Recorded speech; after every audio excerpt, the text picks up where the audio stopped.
നന്മ നിറഞ്ഞ മറിയമേ സ്വസ്തി, കർത്താവങ്ങയോടു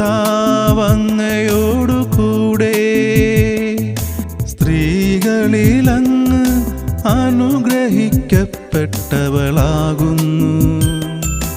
അങ്ങയുടെ ഉദരത്തിൻ ഫലമായ ഈശോ അനുഗ്രഹിക്കപ്പെട്ടവനാകുന്നു. പരിശുദ്ധ മറിയമേ തമ്പുരാന്റെ അമ്മേ, പാപികളായ ഞങ്ങൾക്കു വേണ്ടി ഇപ്പോഴും ഞങ്ങളുടെ മരണസമയത്തും തമ്പുരാനോട് അപേക്ഷിക്കണേ. പുത്രനായ ദൈവത്തിൻ്റെ മാതാവായിരിക്കുന്ന പരിശുദ്ധ മറിയമേ, ഞങ്ങളിൽ ദൈവ